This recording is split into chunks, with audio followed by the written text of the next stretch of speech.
أعوذ بالله من الشيطان الرجيم. بسم الله الرحمن الرحيم. وقالوا لن نؤمن لك حتى تفجر لنا من الأرض ينبوعا أو تكون لك جنة من نخيل وعنب فتفجر الأنهار خلالها تفجيرا أو تسقط السماء كما زعمت علينا كسفا أو تأتي بالله والملائكة قبيلا أو يكون لك بيت من زخرف أو ترقى في السماء ولن نؤمن لرقيك حتى تنزل علينا كتابا نقرأه قل سبحان ربي هل كنت إلا بشرا رسولا وما منع الناس أن يؤمنوا إذ جاءهم الهدى إلا أن قالوا أبعث الله بشرا رسولا قل لو كان في الأرض ملائكة يمشون مطمئنين لنزلنا عليهم من السماء ملكا رسولا قل كفى بالله شهيدا بيني وبينكم إنه كان بعباده خبيرا بصيرا. اور ان لوگوں نے یہ بات کہی کہ ہم آپ پر ہرگز اس وقت تک ایمان نہیں لائیں گے جب تک آپ ہمارے لیے زمین پھاڑ کر اس میں چشمہ جاری نہ فرما دیں، یا آپ کا کوئی باغ ہو کھجوروں کا اور انگوروں کا اور آپ ان کھجوروں کے درمیان میں نہریں جاری فرما دیں، یا آپ جیسا آپ گمان کرتے ہیں ہمارے اوپر آسمان کے ٹکڑے گرا دیں، یا آپ اللہ اور فرشتوں کو ہمارے سامنے لے آئیں، جب تک آپ یہ نہیں کریں گے تو ہم ایمان نہیں لائیں گے، یا آپ کا کوئی سونے کا گھر ہو، یا آپ آسمان میں چڑھ جائیں اور ہم آپ کے چڑھنے پر بھی اس وقت تک یقین نہیں کریں گے جب تک کہ آپ ہمارے سامنے کوئی کسی کتاب نہ اتار دیں جس کو ہم پڑھ سکیں۔ ان ساری باتوں کے جواب میں آپ کہہ دیجئے سبحان ربی، میرا رب پاک ہے، یعنی وہ عاجز نہیں ہے، اسے قدرت حاصل ہے ان تمام چیزوں کو پورا کرنے پر، اور میں تو صرف ایک انسان ہوں جو رسول بنا کر بھیجا گیا ہے۔ اور لوگوں کو ایمان لانے سے نہیں روکا جس وقت ان کے پاس ہدایت آ گئی، مگر ان کی اس کہنے نے کہ انہوں نے یہ بات کہی کیا اللہ نے ایک انسان کو رسول بنا کر بھیجا ہے؟ آپ جواب میں کہہ دو کہ اگر زمین میں فرشتے بسا کرتے جو زمین میں اطمینان سے چلتے تو ہم یقیناً آسمان سے ان پر فرشتہ ہی رسول بنا کر بھیجتے۔ اور آپ کہہ دو اللہ تعالیٰ کافی ہے گواہی کے لیے میرے اور تمہارے درمیان، یقیناً وہ اپنے بندوں سے باخبر ہے اور انہیں دیکھ رہا ہے۔ رسول اللہ صلی اللہ علیہ وسلم نے جب توحید کی دعوت لوگوں کو پیش کی اور ان کو کفر و شرک سے منع فرمایا اور توحید کو پیش کیا تو لوگ دشمن بن گئے، مخالفت شروع کی اور طرح طرح کے اعتراضات شروع کرنے لگے۔ انہی کی چند باتیں یہاں پر نقل فرمائی اللہ تعالیٰ نے، ان کے بیہودہ سوالات، بیہودہ مطالبات اور فرمائشات کو اللہ نے یہاں پر ذکر فرمایا ہے۔ علامہ بغوی نے معالم التنزیل میں نقل فرمایا کہ کچھ لوگ اکٹھے ہو کر آپ کے پاس آئے کہ آپ جو یہ باتیں کرتے ہو کہ میں اللہ کا رسول ہوں، نبی ہوں، ہم آپ کی بات کو جب مانیں گے جب آپ ہماری بات پوری کریں، ہماری فرمائش پوری کرو، جو ہم چاہتے ہیں اگر آپ نے ایسا کر لیا تو ہم آپ کو نبی مان لیں گے۔ ان کا مقصد ماننا نہیں تھا، صرف آپ کو عاجز کرانا، نیچے دکھانا تھا، ورنہ جس کو ماننا ہو اس کے لیے ایک دلیل بھی کافی ہے، بغیر دلیل کے بھی مان لیتا ہے۔ قرآن کریم بھی سب سے بڑا معجزہ ہے، لیکن ان کے لیے یہ چیز بھی کافی نہیں ہوئی۔ انہوں نے کیا سوال کیا؟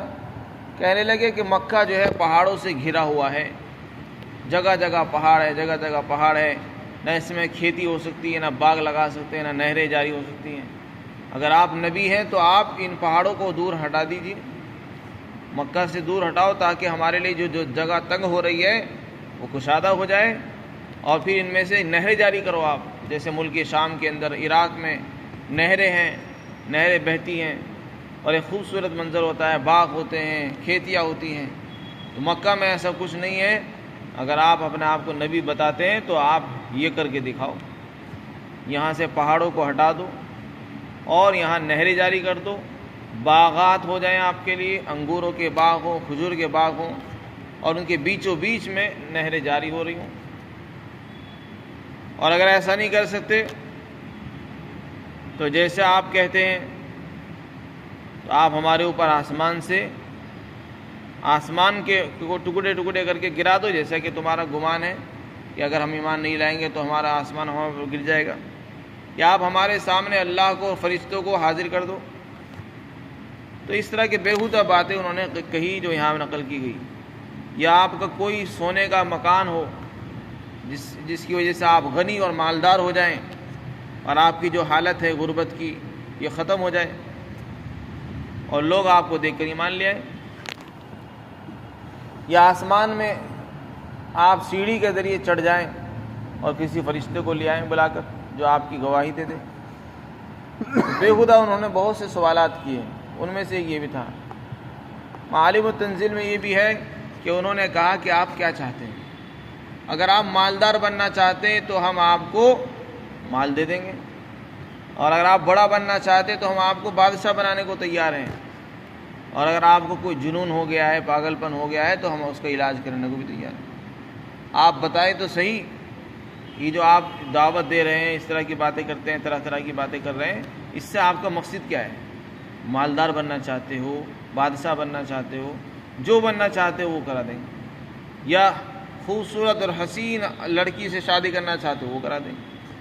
آپ نے فرمایا مجھے کچھ نہیں ہوا، مجھے ان تمام چیزوں سے کوئی سروکار نہیں ہے، میں تو صرف اللہ کا رسول ہوں، اللہ نے مجھے رسول بنا کر بھیجا ہے تمہاری ہدایت کے لیے، میں اللہ کا پیغام پہنچاتا ہوں، اور اللہ نے مجھے حکم دیا ہے کہ تمہیں اس کا پیغام پہنچاؤں اور تمہیں خوشخبری سناؤں اگر تم اس پر ایمان لے آؤ، اور اگر تم اس کی مخالفت کرو تو تم کو اس کے عذاب سے ڈراؤں، خبردار کرو۔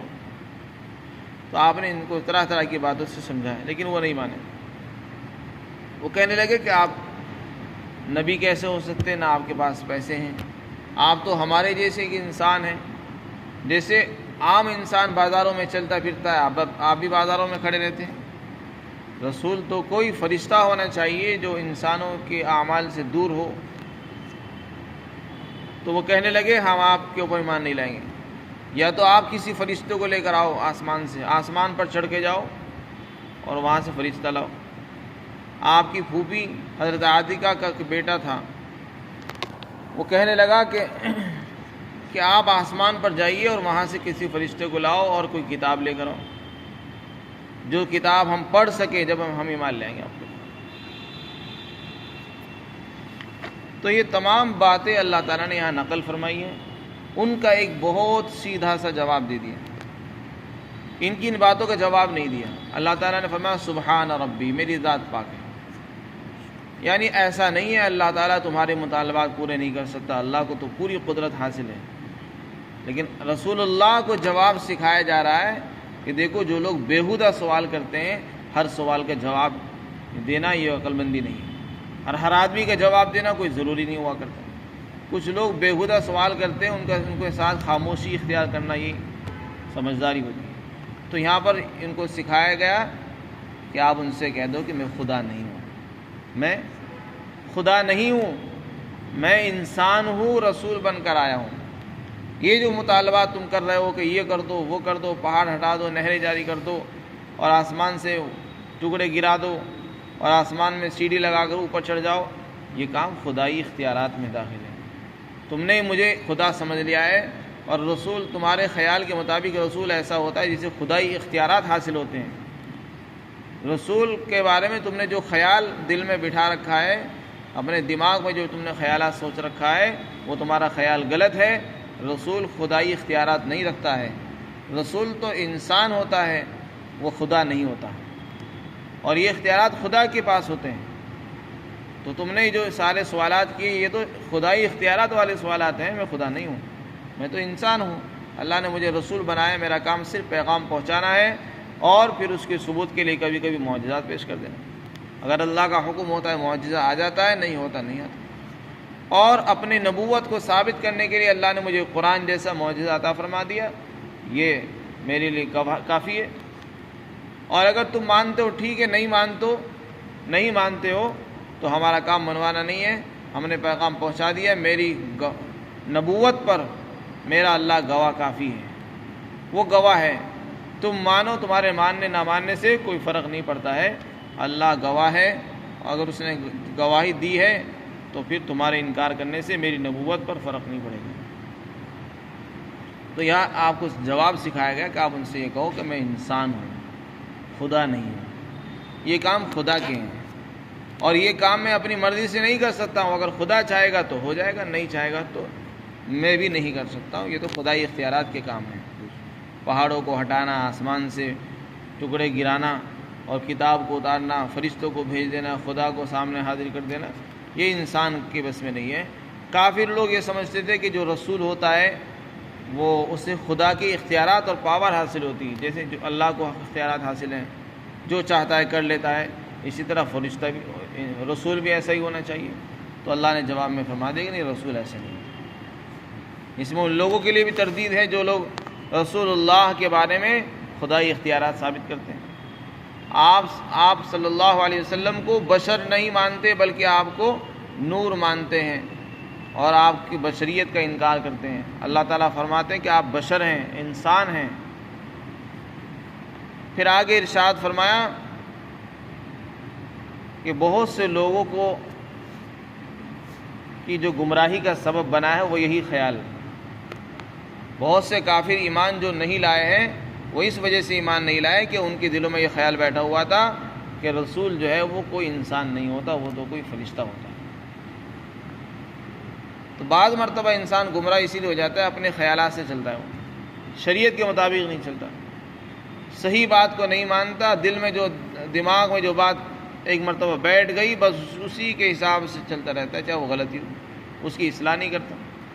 کافروں کے بھی ذہن میں یہ بات بیٹھی ہوئی تھی کہ رسول جو ہوگا وہ کوئی فرشتہ ہوگا۔ اب وہ جب انہوں نے دیکھا کہ رسول تو ہمارے جیسا ایک انسان ہے تو اس کی بات کو انہوں نے توجہ نہیں دی۔ یہی اعتراض اور یہی خیال پچھلی امتوں کے اندر بھی رہا۔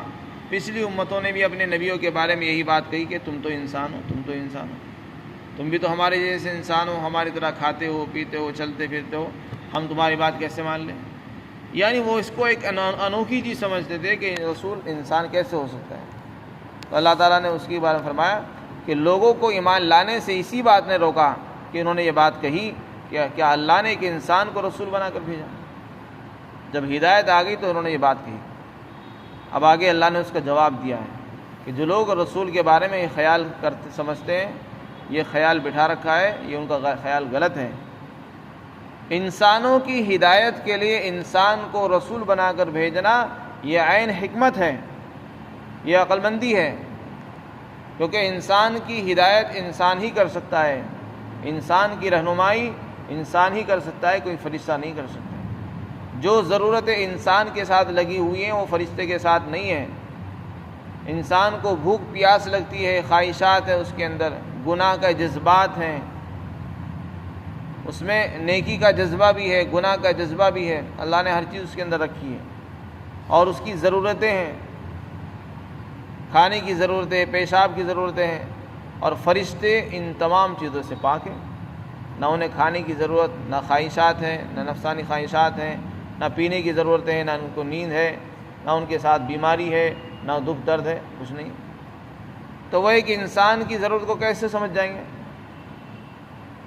انسان کی ہدایت کے لیے اللہ نے انسانوں کو بھیجا، اور یہ بالکل عین حکمت ہے، حکمت کے بالکل مطابق ہے۔